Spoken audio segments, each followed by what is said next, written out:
Unlock the power of your mind. This is Provocative Enlightenment with Eldon Taylor. Welcome and thank you for joining us today. The next 2 hours are devoted to learning something more, not just about the world we live in, but about how, what, and why we believe as we do, how our life beliefs serve or sabotage us, and how we might realize our dreams and ambitions.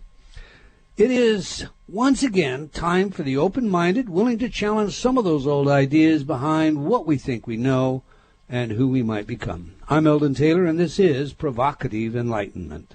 Now, you have a special chat room, Ravinder, so tell us all about it. We have a special chat room because we have an amazing group of people. We have some excellent conversation. It adds a whole new dimension to whatever is being discussed on the air. It makes it more personal, more practical. So that's the real advantage of coming to join us in the chat room. So do come in, say hello. That is provocativeenlightenment.com/chat. I also post on the same page any contact information for the guests and any other information, that can be hard to get down on paper when someone says it on the air. So if you want to contact the guest after the show, reach out to them, learn more about them. Oh, good. Yep. Okay, you've got a little more of a role today. You're actually going to be asking some of the questions. Are you prepared to do that today? These are two amazing people you're interviewing, so now this is going to be fun. Yeah, I agree with you. I totally do. All right, every week I read some of your letters as our way of paying respect to the very important role you play in making this show successful. During our last live show, our guest was Dr. Norman Sheely. Henry wrote, I love Dr. Sheely and his work. He saved my life. Jolene wrote, I wish I could find a doctor locally like Dr. Sheely. Brian wrote, a whole new dimension of Dr. Sheely explored in this show. Very different topics of conversation from previous interviews. I liked it a lot.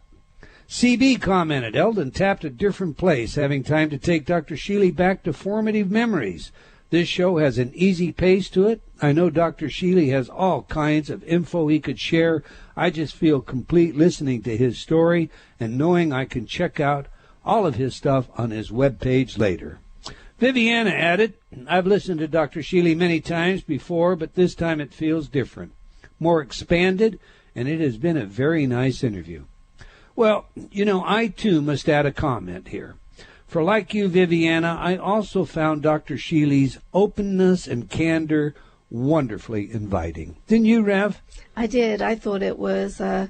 you've had him on the show a couple of times before. This was the best ever because it gave such personal insights into the man, and, there was a great deal more about some of his therapies or treatments. It was very practical. I loved it. In fact, I need to go back and play it again because there are certain things that I need to get down the details myself. Got a lot more than nuts and bolts, didn't we? Definitely. Renetta wrote, I have purchased several of your CDs for my family, and we have seen good results.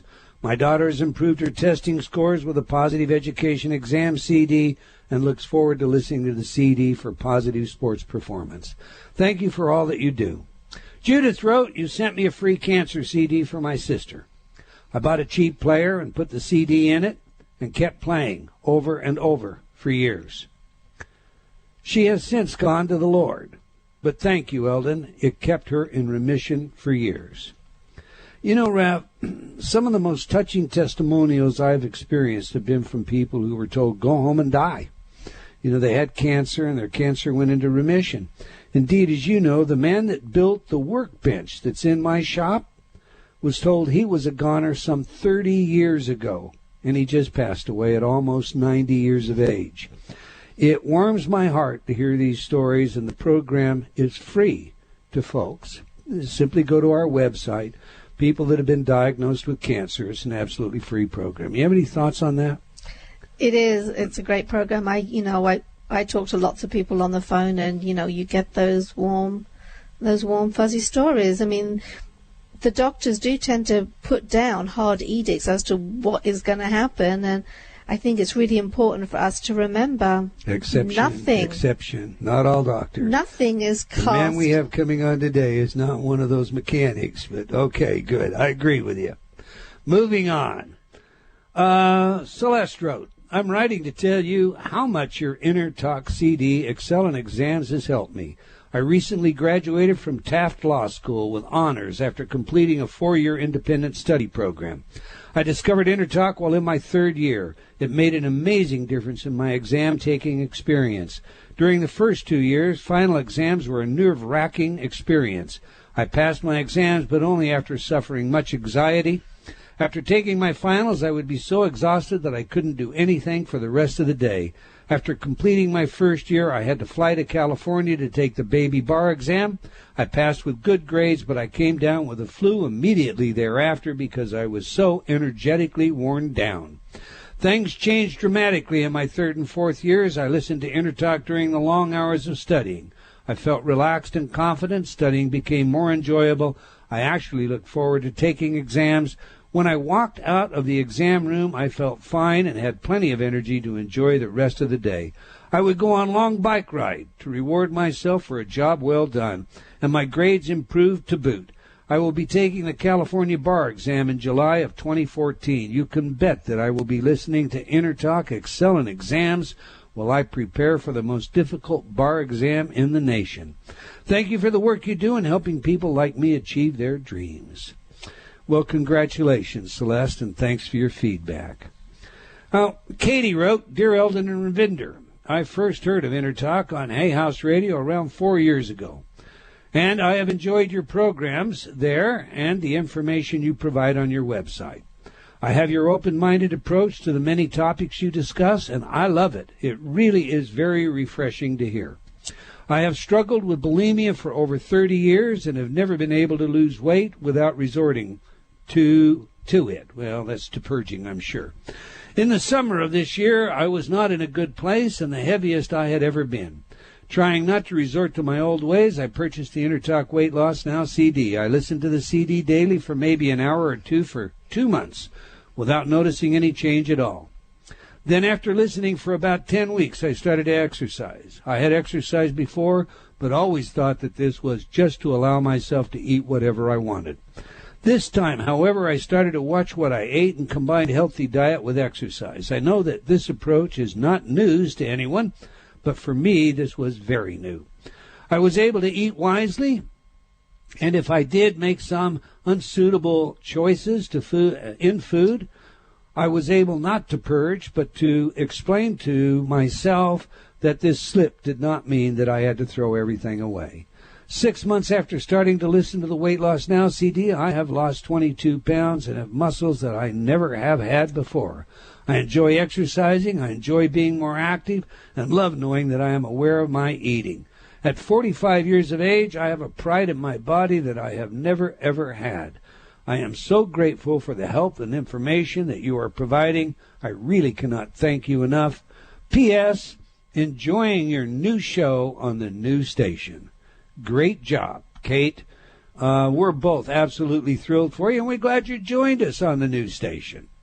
All right, Maria wrote, I just read your book, Choices and Illusions, very valuable. I have recommended your book and programs to many people, and have just put in another order for InnerTalk CDs for myself and 4 friends. Thanks for your wonderful work. Well, Maria, you're more than welcome, and I'm going to use your letter to segue into today's show, since both of our guests were contributors to the new revised and expanded edition of my New York Times bestseller, Choices and Illusions, which comes with a CD this time around as well, an InnerTalk CD. So that's all the time we're going to take for letters today, but I do invite you to opine by sending your email to eldon@eldontaylor.com or by joining me on Facebook. We can't get all of your letters on the air, but they do impact our programming, and once again, I both appreciate and thank you for your feedback and continued support. Okay, now to this week's show, Resolution Solutions. We have 2 special guests today, but before we get to them, let's talk a little bit about why we fail to keep our resolutions. There are all sorts of lofty ways to spell out a successful strategy for winning at your resolutions, and I've been guilty of doing that myself in the past, whether they be to improve your relationships, gain a better job, become fitter and healthier, or just give up some addiction. Publicists like to tell authors to put their ideas down in steps, like 6 easy ways to win in your resolution, huh, Ravinder? Or 10 nifty solutions to the problem of keeping your resolutions, or 5 secrets to succeeding in life, and so forth. The fact is, sometimes these strategies have merit. I mean, obviously, following a matrix such as crystallize your thinking, set an achievable goal, make a plan, proceed in increments, provide yourself with positive feedback, and so on. All of this has value. But the real change must first take place in your mind, or even the best tactics and strategies are doomed to fail. Change in the mind. Now that's something. I have spent my life researching. How do we change our minds? Now, I'm not addressing the more capricious nature of changing my mind like as the color of shirt that I might wear. No, the kind of change we're addressing is much deeper and more profound.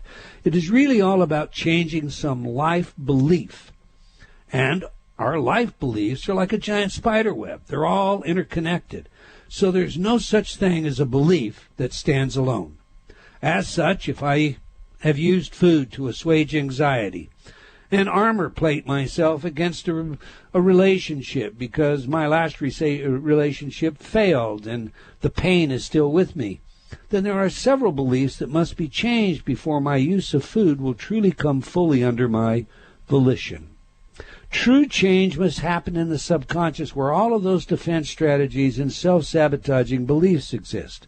We must get past the denial and the rationalization, excuses, projections, negative self-talk, and so forth. In fact, if we don't change the stuff in our subconscious, it's impossible to really change.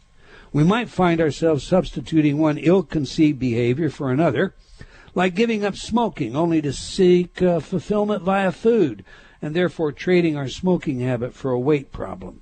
But that's all we're going to get done unless we change the script in our subconscious. Studies clearly demonstrate the fact that an fMRI technician watching the brain make decisions will know what you're going to do 6 to 10 seconds before you know. In other words, that part of your mind that is not under conscious control is making your decision, while your conscious mind is awaiting the arrival of the news as to what it decided. And that takes place some 90% of the time. So if we're going to be successful at making the changes we all desire in some way in our lives, then it is the subconscious that we must work with. And that is where the patented, improved, and effective InnerTalk technology comes in, and that is the focus of today's show. Our first guest is a neurologist, Dr. Cristian Enescu. Dr. Enescu is Associate Director, Department of Neuroscience and Cognitive Rehabilitation at Meadowlands Hospital and Medical Center in Secaucus, New Jersey. He is a brain recovery consulting specialist combining conventional neurological evaluations, investigations, and therapy with an integrative approach based on the newly discovered connection between the brain function, the endocrine system, and the immune system. His LinkedIn page states, and I quote, "Our Synapse program, based on the latest advances in neuroscience, represents a new approach to brain and mind fitness and includes brain mapping, laboratory tests to assess the oxidative stress, evaluation of autonomic nervous system, nutritional support involving neurotransmitters replacement protocols, neurodynamic activation to enhance performance and promote relaxation, correction of mental, emotional, and behavioral imbalances in conditions like depression, anxiety, cognitive deficits, including dementia, ADD, ADHD, obsessive-compulsive disorders, insomnia, increased stress, adrenal fatigue, chronic pain, headaches, hormonal imbalances, traumatic brain injuries, post-concussion syndrome, to name only a few. After all," continuing the quote, "the brain represents the ultimate frontier, and reaching it is our goal." Close quote. Dr. Enescu wrote the foreword to my New York Times book, Choices and Illusions, and he also contributed his experience utilizing InnerTalk in his practice and his personal life. I have known Dr. Enescu now for many years, and I have only the highest regard for his work and contribution to an ever more holistic approach to treating the whole human being, not just their body parts like some mechanic changing a starter motor or battery or the like.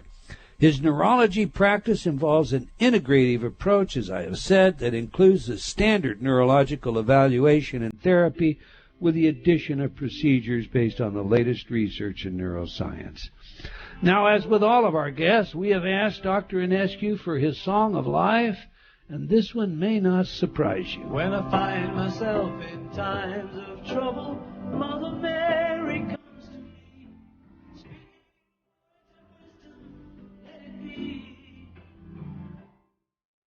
And in my hour of darkness, she is standing right in front of me, speaking words of wisdom, let it be.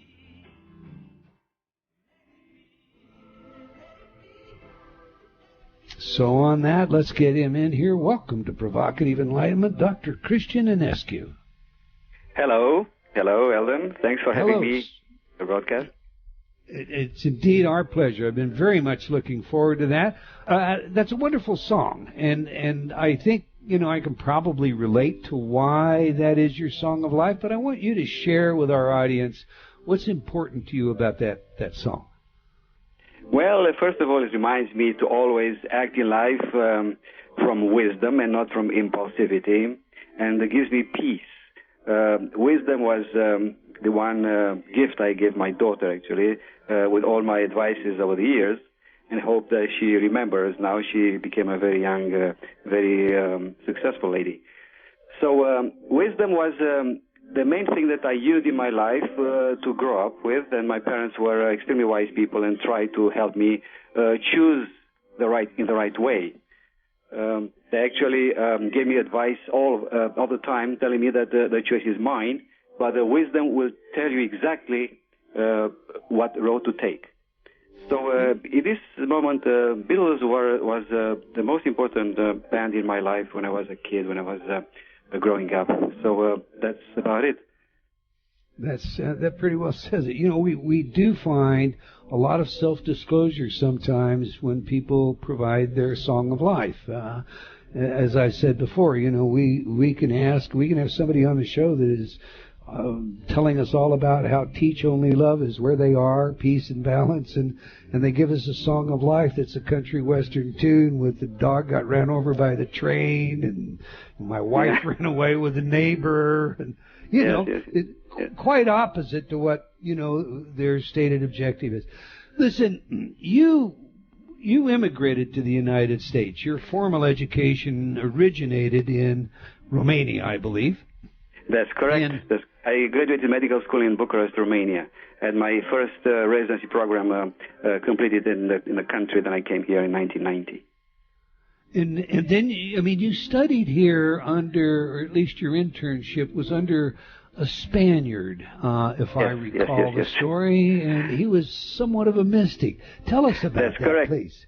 Robert Masdell is a very important figure of my life because I later on found out he was a true mystic. He was definitely a dedicated neurologist and certified in 3 boards, basically. He was extremely intelligent and knowledgeable, but also taught us a lot about life itself, how to approach patients from not only from a physical standpoint, but emotional and mental standpoint, So he gave us a lot of advice, and now I can relate to it after growing up and growing spiritually. I understand him much better now than I did when I was a resident under his program, So it was very, very useful experience for me, and I remember all my life his teachings. So would you say that he has seeded philosophy for how you treat patients today? Yes, absolutely. First of all, it was a profound respect for the patient's condition, a profound compassion that he displayed all the time. He identified with patients' sorrow and then pain and suffering and despair and hopelessness. And I realized that exactly what I felt myself later on in life, when I became an individual practitioner, So he was extremely keen on addressing the emotional pain in patients, which was a very important aspect of my life afterward, So he was very compassionate. I loved him very much because he taught us much more than just medical books taught us as physicians, Medical books tell us something about helping people, but they're not healing. healing doesn't come only from a pill from the doctors. We have to be aware of it and honest with ourselves. What are we doing here? Healing is not just a pill. Healing is improving. Healing comes from a combination of treatments, such as emotional and mental and spiritual advice, and then pills, of course, have their own role. But a combination of approaches is the one to obtain. So in this way, we know exactly that a doctor should be very well rounded in many other areas than just medical books and pill giving. We are very programmed, let's say so, as you might say, to become pill givers. But later on in life, we decide that we seek something else. Patients, they look in us to find new ways of healing. My patients are not very open to new approaches, which is, for me, very important.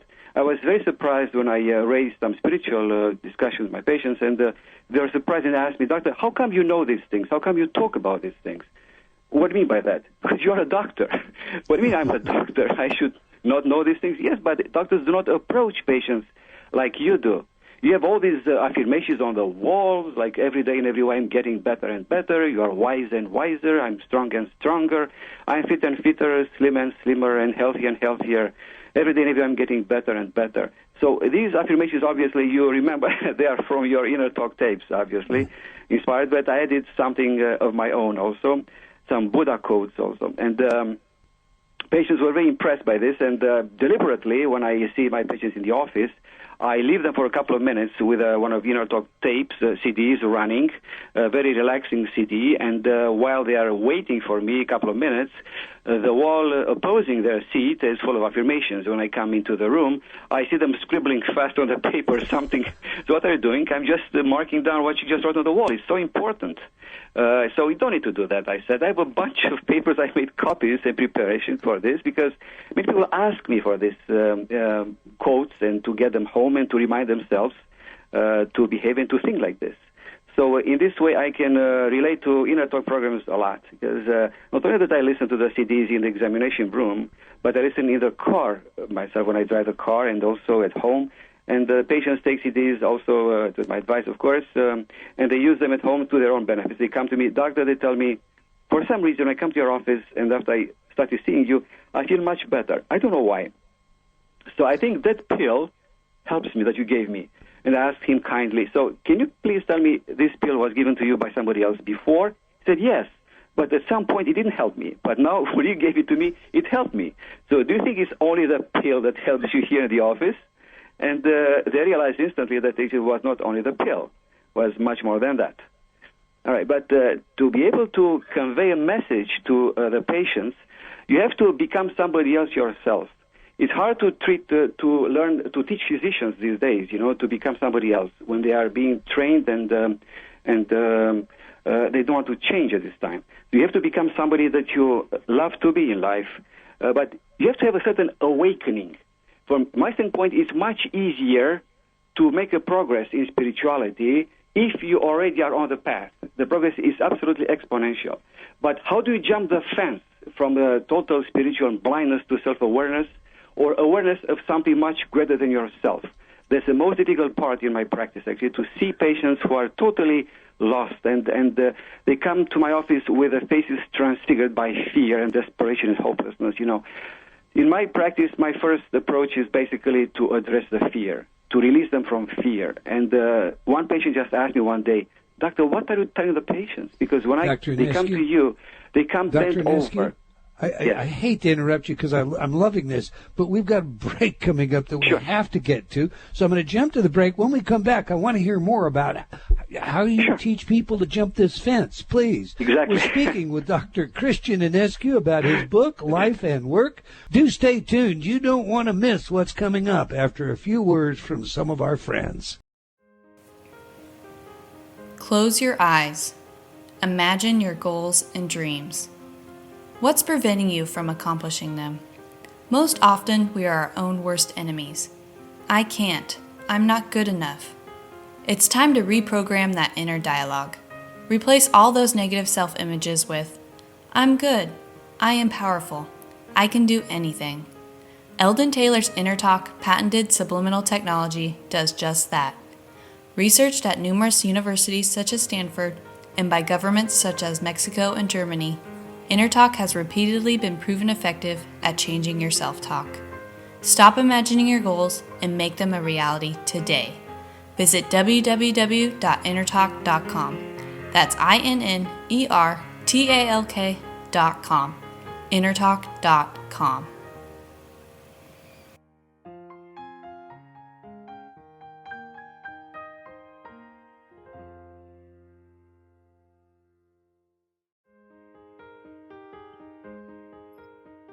Do you feel like you've become lost in a funhouse?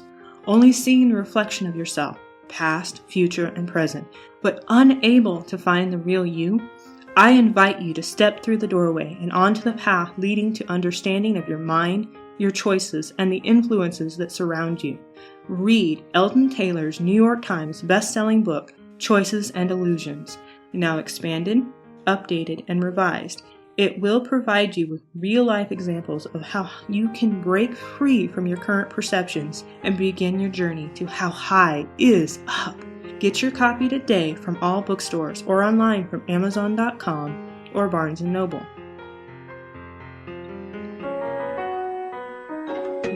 Unlock the power of your mind. This is Provocative Enlightenment with Eldon Taylor.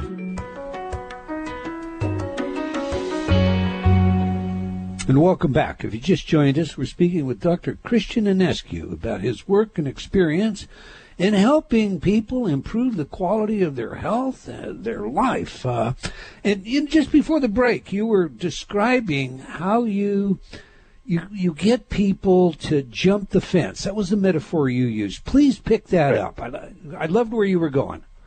Okay. So first of all, I want to make a statement here. We cannot teach anybody anything in this life unless you are becoming the teaching itself. You cannot just promote a truth which you don't believe in.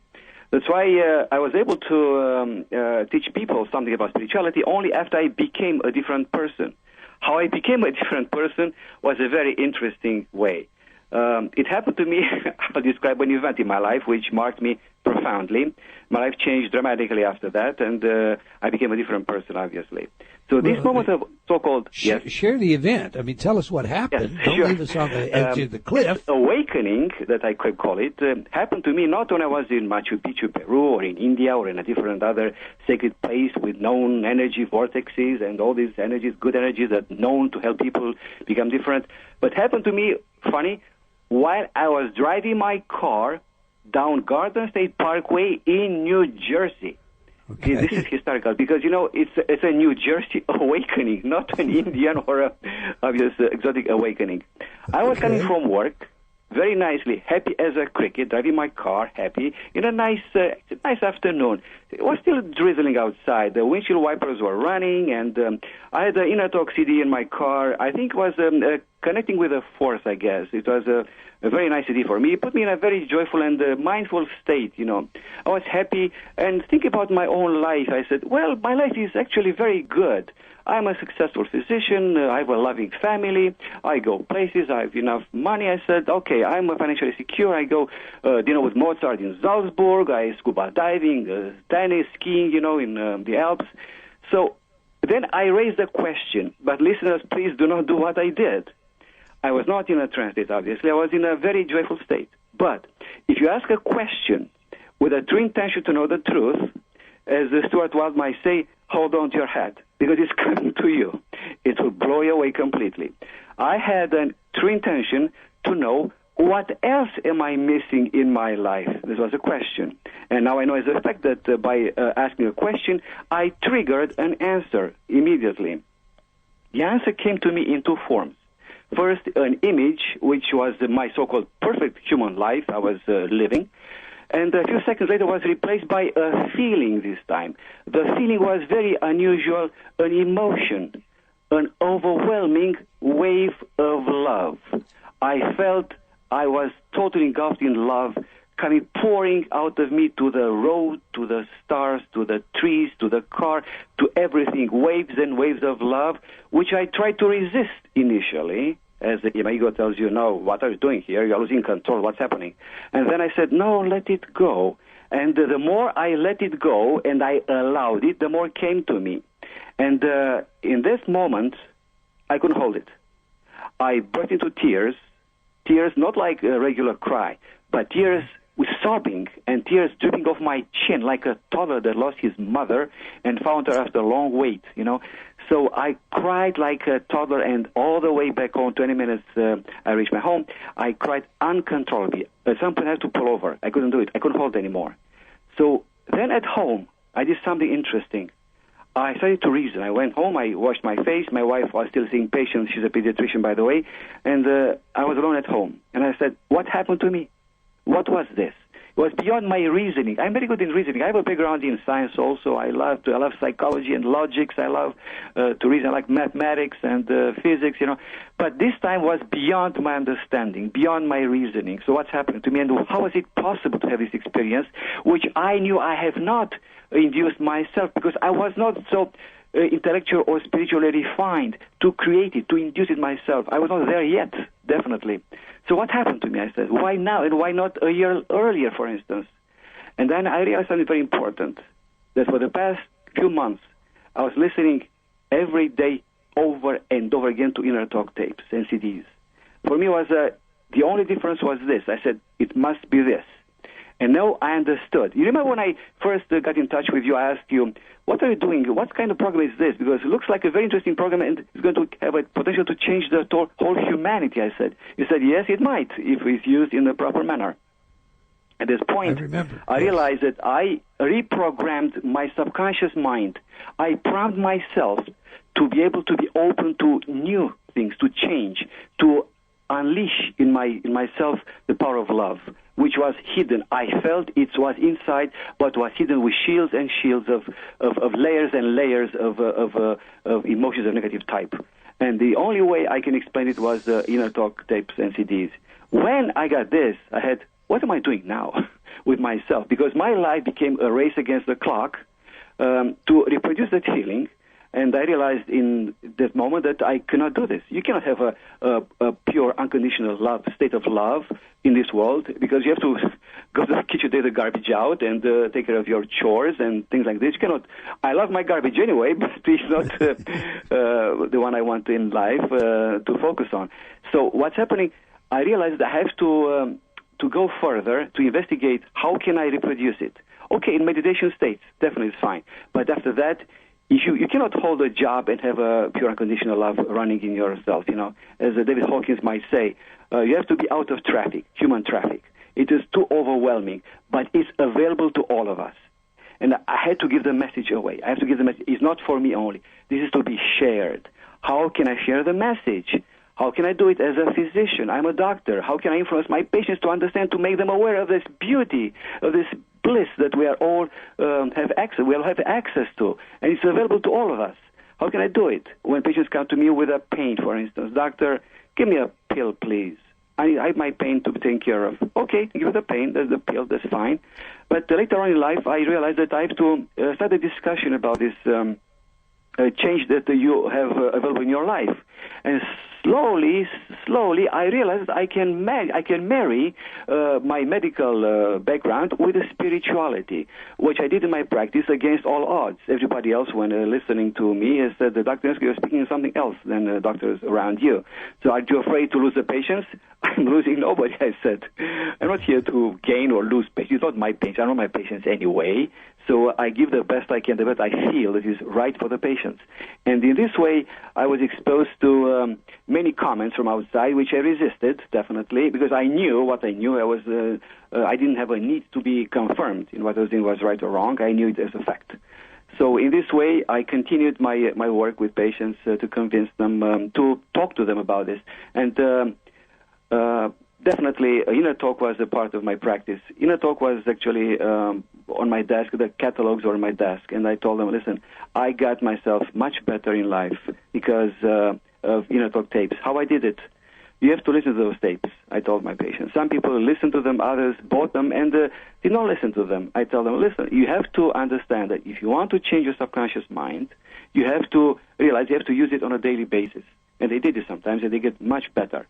On the other hand, people who use them, they are much better. I have multiple sclerosis patients, which is a This is a very, very serious disease, very condition. And they got much better, and of course they did not got worse, and they got other patients coming to me for the same reason.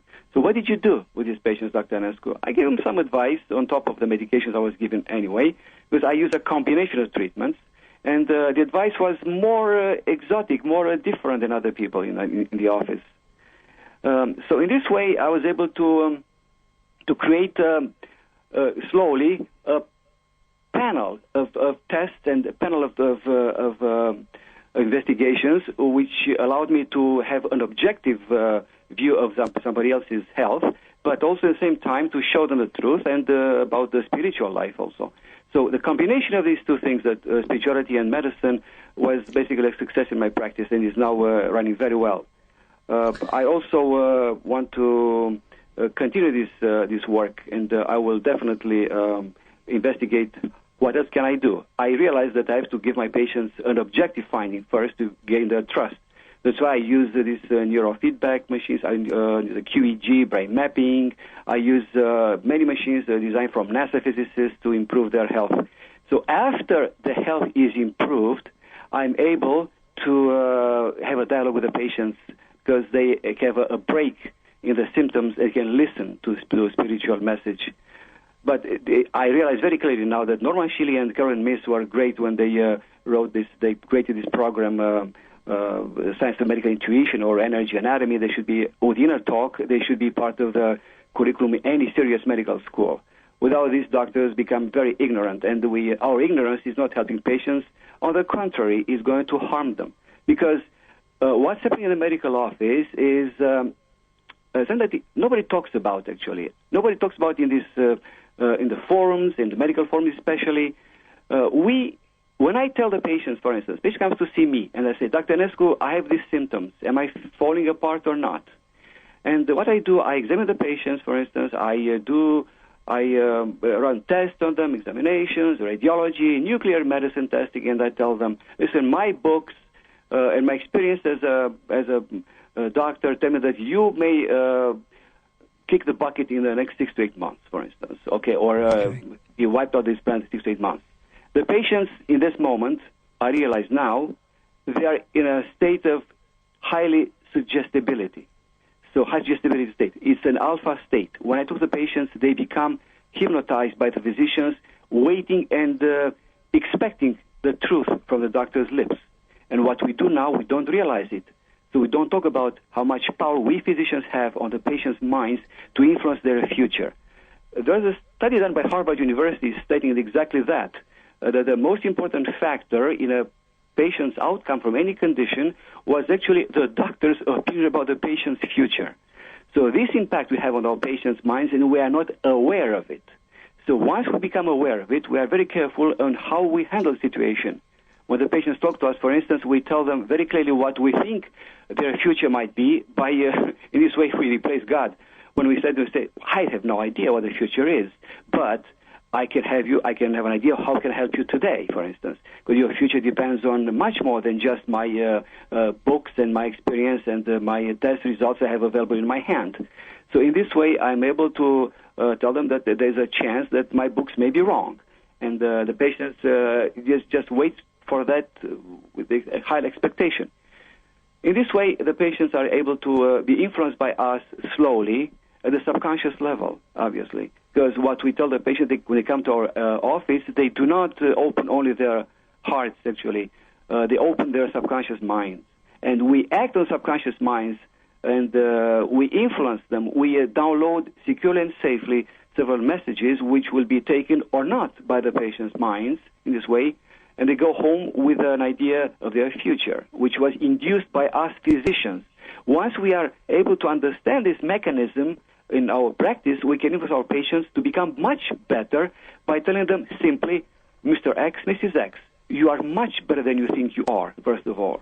Okay, because, if we think about the Bible, for instance, in the Bible, after the original sin, Adam fell into a deep sleep. But never in the Bible says, for instance, that Adam woke up from the sleep. So Adam is still asleep then. We are living a dream, more or less. Or more, we live a nightmare. a nightmare, and the patients live a nightmare within a nightmare because they are sick in this nightmare.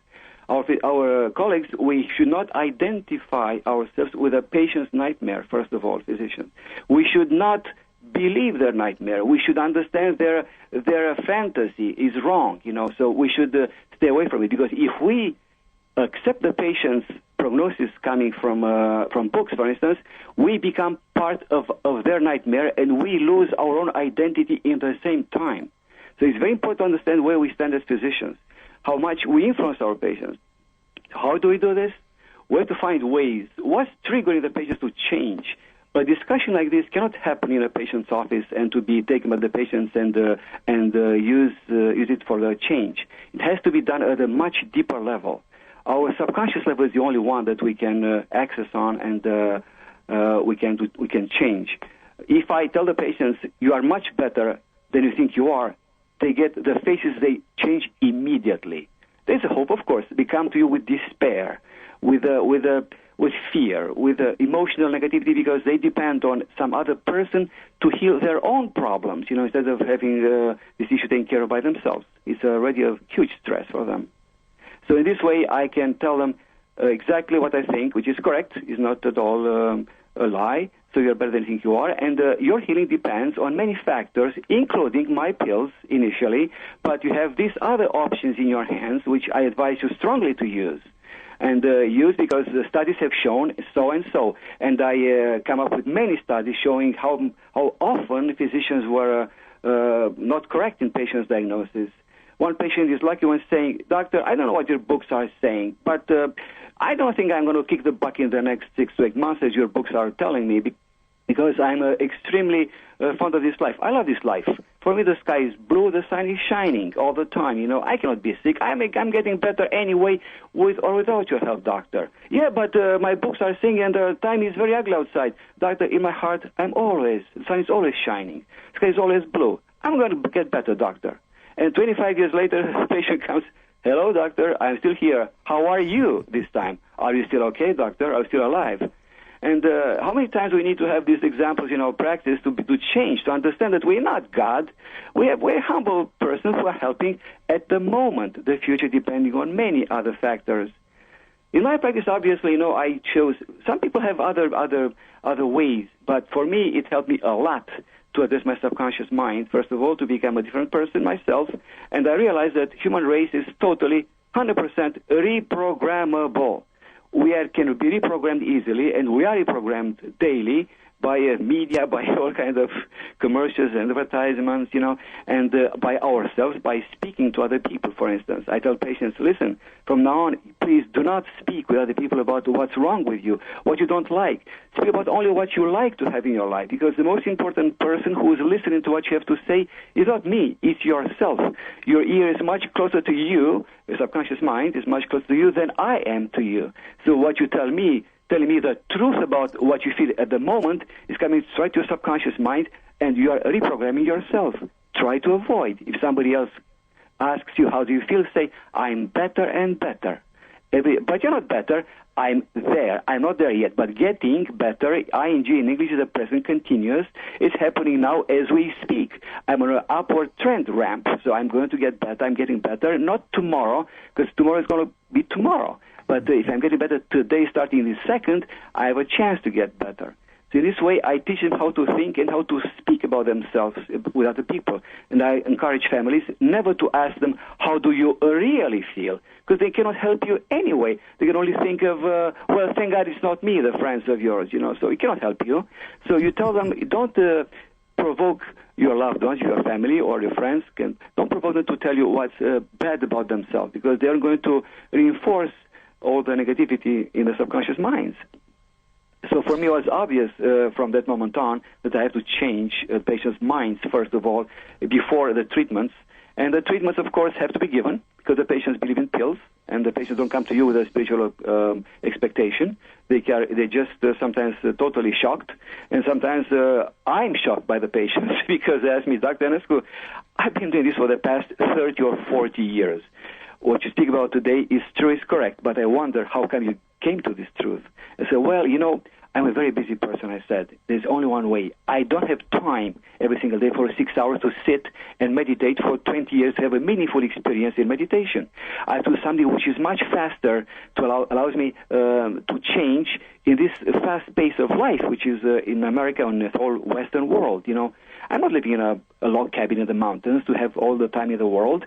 I need something fast, something very powerful to change my subconscious mind. So I found InnerTalk absolutely, for me, fascinating and helpful, because this was that changed me profoundly. From that moment on, my progress, again, I said, was exponentially, because I was able to go to Monroe Institute, you know, we trained 4 times there. It was a marvelous experience. I went to a course in miracles. I went to many programs of training and Kriya Yoga, and the progress was very clear. Life was beautiful after that, you know, but before that, I felt like I was in a darkness, in a very dark and cold place with hopelessness, and not able to see the light at the end of the tunnel. You know, so now I realize that people are like this all the time. They have to be helped. How they can be helped? By giving them the tools that they can use to get better faster. For me, acting with subconscious mind was the way to go, and I really tried many ways to go. So in this way, I realized that the patients benefited from it, and I have many patients thanking me for what I give them. Even I have doctors who I treat coming from different states. I have also neurologists who come to me, and I say, how can I help you? Because you are like me. I cannot help you. But no, I have a different insight on this life and healing, and I'm not knowledgeable in this area. He's a professor of neurology, actually, you know, and he realized that he is missing something, you know. And now he asked me, how did you do it? You know, so I don't know. I can tell you what I did. Is it going to work for you or not? I don't know. You try it. You do it.